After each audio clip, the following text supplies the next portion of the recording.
Now, off to Parliament we go.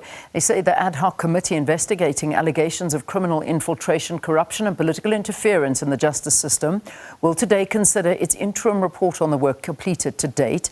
Let's get an update from SABC News reporter Abra Barbier in Parliament. Abra, let me hand it over to you. Good morning.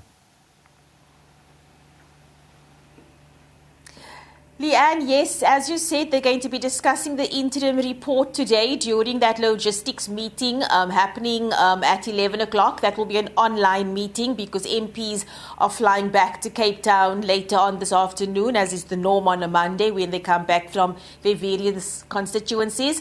And then, of course, they will also be discussing the schedule for the week. What we do know, according to the latest parliamentary communication, is that NPA boss, Advocate Shamila Batohi, she will be appearing before the Ad Hoc Committee this week, as well as Minister on Special Leave, Senzo Mchunu's Chief of Staff, Mr. Cedric Nkabinde. Now, we know a lot of the discussions over the last few weeks have been about Mr. Nkabinde and his role in the planning and the lead-up and the execution of the disbandment of the PKTT, and how exactly, what part he played in all of that, in possibly influencing the minister's decision and whether he overstepped his mark or not. So he will be before the committee this week, obviously, to state his side of the case. And then, as I said, NPA head Shamila Batohi, she will also be appearing tomorrow. And of course, her role in all of this would be to discuss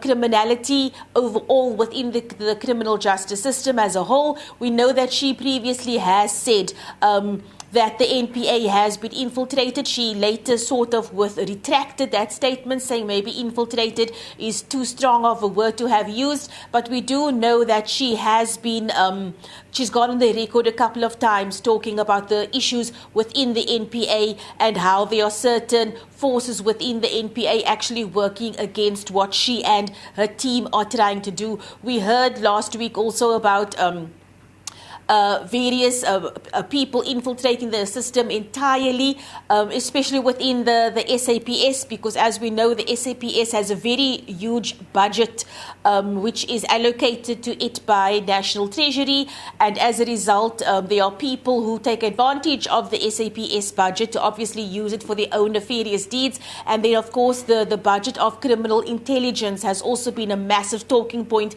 and why that budget has allegedly been targeted or earmarked by various rogue elements, if you can say that. So the advocate will, of course, be giving her side of the story and will be talking about challenges that she personally had to face as head of the NPA and the impact of this on the criminal justice system as a whole. Leanne? All right, Abra, thank you. Thanks so much covering that one for us. Now, on to this story.